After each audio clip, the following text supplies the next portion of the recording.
मुजफ्फरनगर के एक छोटे मगर व्यस्त कस्बे की दोपहर थी। गर्मी की तीव्रता ऐसी थी कि धूप सड़क को जला रही थी, लेकिन बाजार में भीड़ हमेशा की तरह थी। दुकानदार ग्राहकों से भाव ताव में व्यस्त थे और सबकी नजरें अपनी रोजी पर टिकी थी। इसी भीड़ में एक दुबली पतली मगर आंखों में बिजली लिए एक औरत तेजी से कदम बढ़ा रही थी। उसने चमकदार पीला सलवार कमीज पहन रखा था और दुपट्टा कंधे पर मजबूती से लपेटा हुआ था। उसका नाम सुमन था। सुमन आज अपने पति के कत्ल का बदला लेने निकल पड़ी थी। उसने मन ही मन ठान लिया था कि आज डॉक्टर अनिल वर्मा को जिंदा नहीं छोड़ेगी। उसकी आंखों में गुस्सा, नफरत और बदले की आग भड़क रही थी। यह लगभग 8 साल पहले की बात है। बिहार के एक छोटे से गांव खजूरिया में सुमन अपने मां बाप के साथ रहती थी। सुमन गांव की सबसे सलीकेदार और नेकसूरत लड़की थी। उसके चरित्र की गवाही हर कोई देता था। वह अपने माता पिता की आंखों का तारा थी। दूसरी तरफ रियाज था, एक साधारण किसान, मगर दिल इतना साफ कि गांव वाले उसकी मिसालें देते नहीं थकते। दिन रात खेतों में काम करता, मगर कभी किसी का हक नहीं मारता। रियाज और सुमन की पहली मुलाकात गांव के कुएं पर हुई थी। सुमन का घड़ा हाथ से फिसल गया तो रियाज ने तुरंत पकड़ लिया। यह छोटा सा लम्हा दोनों के दिलों में एक अजीब सा सुकून छोड़ गया। कुछ महीने बाद रियाज की मां ने सुमन का रिश्ता मांगा। घर वाले कुछ सोच में पड़ गए, मगर सुमन ने साफ कह दिया, अब्बू, जिंदगी पैसे से नहीं चलती, इज्जत और नेक नियत जरूरी है। यूं रिश्ते को हां हो गई। गांव के खुले मैदान में बैंड बाजे की साधारण धुनों के साथ रियाज और सुमन का निकाह हुआ। न कोई चमक धमक, न शहर का रिवाज, बस मोहब्बत, दुआएं और खुशी।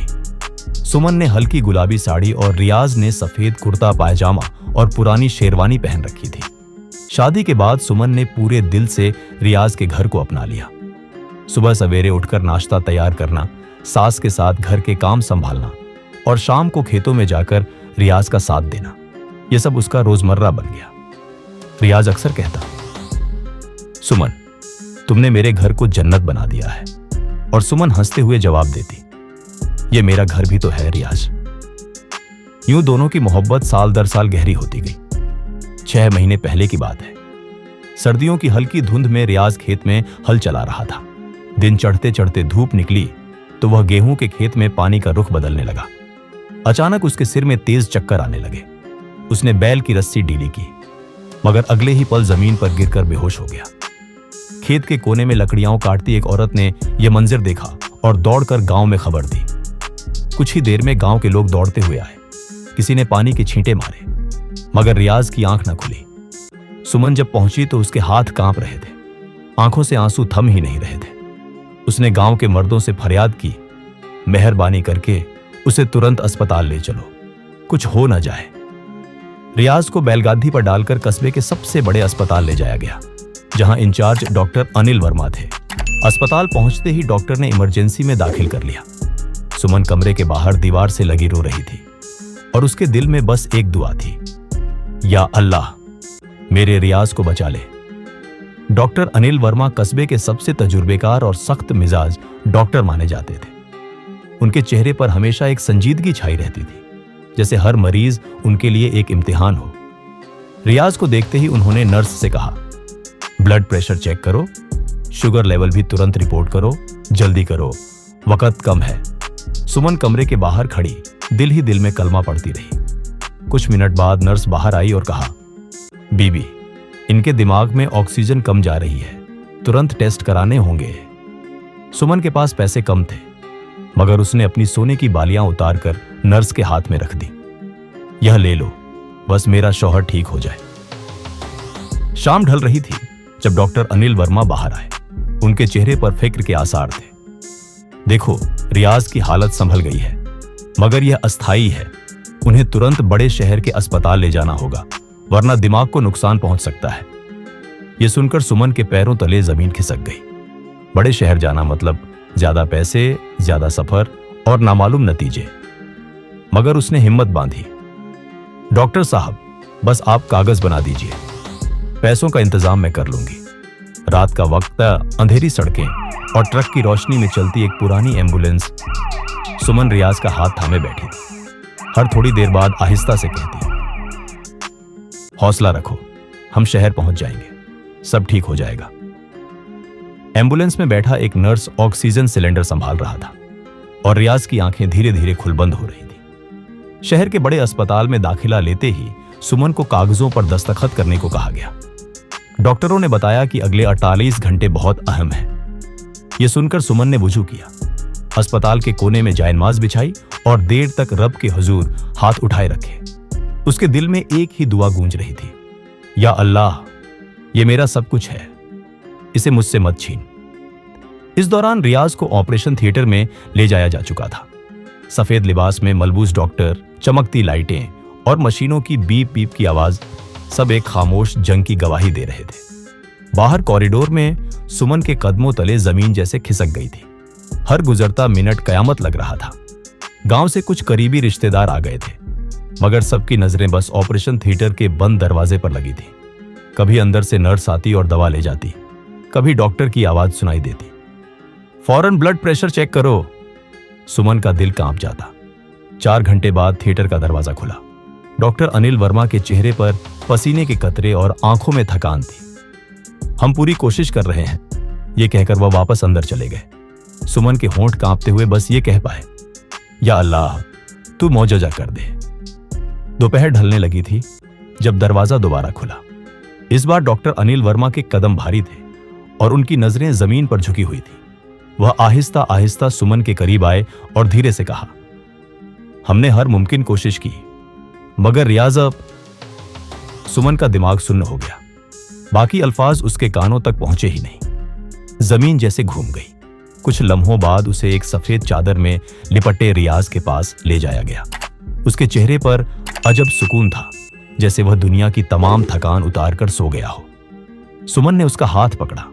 आंखों से बहते आंसू उसके हाथ पर गिरते रहे। रियाज, तुमने वादा किया था कि मुझे अकेला नहीं छोड़ोगे। गांव वापसी पर बैलगाड़ी में सफेद कपड़ों में लिपटा रियाज और उसके साथ बैठी सुमन। गांव के लोग झाड़ों कतार रो रहे थे। बाद में गांव के एक कंपाउंडर ने चुपके से बताया, बहन जी, आपके पति को ज्यादा नुकसान दिल के दौरे से नहीं, बल्कि गलत दवा से हुआ। वो दवा एक्सपायर थी। डॉक्टर अनिल ने पैसे बचाने के लिए इस्तेमाल की थी। यह सुनते ही सुमन के अंदर कुछ टूट गया, लेकिन उसने चुप्पी साध ली। उसके पास सबूत नहीं था, बस दिल का जख्म था। रियाज के जनाजे के बाद सुमन की दुनिया वीरान हो चुकी थी। हर रात वो रियाज की खाली चारपाई को देखती, उसके तकिए को सीने से लगाकर सिसकियां भरती और वो आखिरी लम्हे याद करती जब डॉक्टर अनिल ने आंखें झुकाकर कहा था, हमने पूरी कोशिश की मगर रियाज। लेकिन अब उसके दिल में गम के साथ साथ एक और शोला जल रहा था, इंतकाम का शोला। कंपाउंडर की सरगोशी उसके कानों में बार बार गूंजती थी। वो दवा एक्सपायर थी, डॉक्टर अनिल ने पैसे बचाने के लिए इस्तेमाल की थी। सुमन ने तय कर लिया कि वो इस कत्ल को यूं ही बर्बाद नहीं जाने देगी। अगले कई हफ्ते वो सब्जी बेचने के बहाने कस्बे के अस्पताल जाती, नर्सों की बातें सुनती और दवा के स्टोर के करीब रुकती। एक दिन किस्मत ने साथ दिया।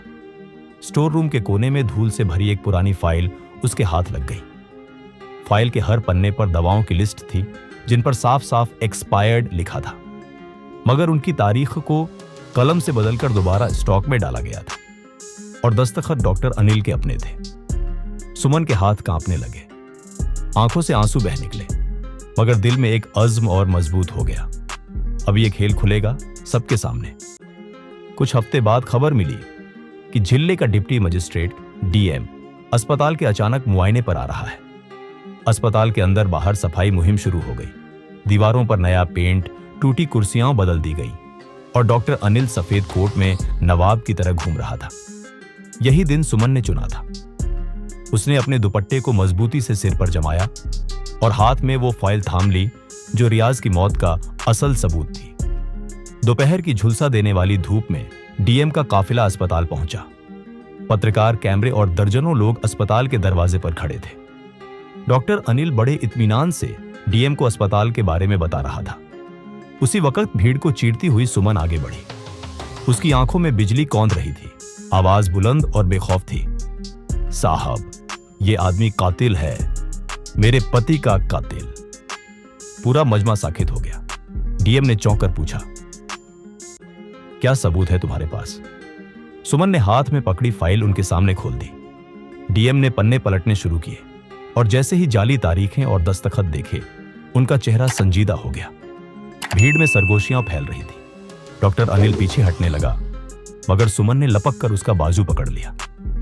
आंखों से आंसू बह रहे थे, मगर लहजे में झर घुला हुआ था। यह रियाज की जान की कीमत है।